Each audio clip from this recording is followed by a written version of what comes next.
বাসায় অন্য কোনো খাবার চলুক আর না চলুক, এই খাবারটা আমার বাসায় একদম সুপারহিট। রেসিপিটি আপনাদের সাথে আজকে আমি শেয়ার করছি। প্রথমে এখানে চিকেনগুলোকে ছোট টুকরো করে কেটে আমি ম্যারিনেট করে রেখে দিয়েছিলাম। দেন হচ্ছে আমি এখানে বেসন, তারপর হচ্ছে কর্নফ্লাওয়ার আর ময়দা দিয়ে একটা মিশ্রণ তৈরি করে নিয়েছি। সেটা দিয়ে হচ্ছে সেটার ভিতরে আর কি চুবিয়ে চিকেনগুলোকে আমি ভেজে নিচ্ছি। একদমই সহজ প্রসেসিং। আপনারা যদি পরিমাণটা জিজ্ঞেস করেন তাহলে আমি একটু বলে দিচ্ছি। এখানে হচ্ছে ময়দা 2 চামচ নিয়েছি, আর হচ্ছে বেসন 2 চামচ, আর হচ্ছে হাফ চামচের মতো আমি নিয়েছি হচ্ছে কর্নফ্লাওয়ার। কর্নফ্লাওয়ারটা দিয়েছি একটু মুচমুচে ভাব নিয়ে আসার জন্য। আপনারা চাইলে অ্যাভয়েড করতে পারেন, কোনো সমস্যা নেই। এ পর্যায়ে চিকেনটাকে একদম লালচে করে মুচমুচে করে ভেজে নিব। চিকেনটা যদি এরকম ব্রাউন কালার করে ভেজে নেন তাহলে এটা খেতে বেশ মুচমুচে হয় আর খেতেও খুব বেশি ভালো লাগে।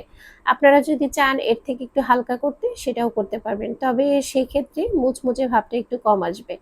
এখন চিকেনগুলোকে আমি তুলে নিচ্ছি, আর এই পাত্রটাই হচ্ছে তেলটাকে আমি ঝরিয়ে তারপর এখানে 1 চামচ ঘি দিয়ে দিচ্ছি। ঘিটা যখন মেল্ট হয়ে আসবে তখন এখানে আমি এ পর্যায়ে দিয়ে দিব রসুন কুচি। রসুন কুচিটা আপনারা চাইলে অ্যাভয়েড করতে পারেন। যারা রসুনের ফ্লেভারটা পছন্দ করেন না তারা অ্যাভয়েড করতে পারেন। যারা পছন্দ করেন তারা অবশ্যই এখানে অ্যাড করবেন। আপনারা চাইলে ঘির পরিবর্তে বাটারও দিতে পারেন। আমি সবসময় বাটার দিয়ে রান্না করি, কিন্তু আজকে যেহেতু হাতের কাছে বাটার অ্যাভেলেবেল ছিল না সেজন্য কিন্তু আমি ঘিটাই ব্যবহার করেছি।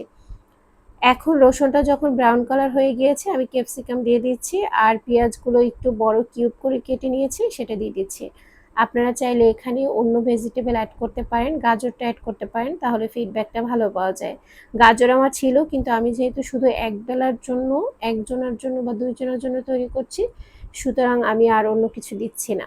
আর এখানে ক্যাপসিকামটা আমি এক কালারে দিচ্ছি, আমার কাছে এক কালার ছিল বিধায়।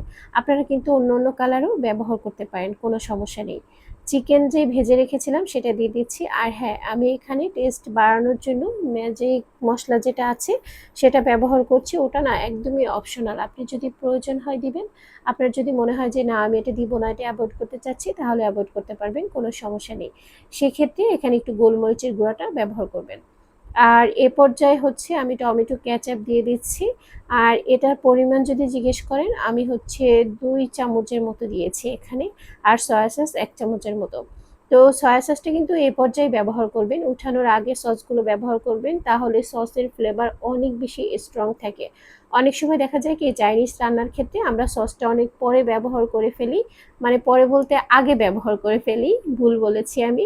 সেক্ষেত্রে হয় কি সসের ফ্লেভারটা একদমই নষ্ট হয়ে যায় যখন আপনি চাইনিজ খাবারটা খান, তখন সেই রেস্টুরেন্টের স্টাইলের যে স্বাদটা সেটা আর খুঁজে পান না।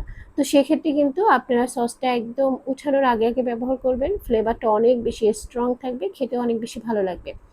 আর এই যে সিজলিংটা আমি রান্না করেছি এটা আমার বাসায় ওই যে প্রথমে বললাম সুপারহিট। আমার বেবি যেরকম পছন্দ করে আমার হাজবেন্ডও অনেক ভীষণ পছন্দ করে আর কি। তো সেই জন্য আজকে রান্না করেছিলাম, আমার প্রায় এই রান্নাটা করতে হয়। আগেও একটা রেসিপি আপনাদের সাথে শেয়ার করেছি, আজকে ভাবলাম যে আজকে রেসিপিটা শেয়ার করি। একদম সহজভাবে সহজ উপায়ে যদি তৈরি করতে চান এটা তৈরি করবেন। ভিডিওটি ভালো লাগলে শেয়ার করে দিবেন। বিদায় নিচ্ছি এখানে।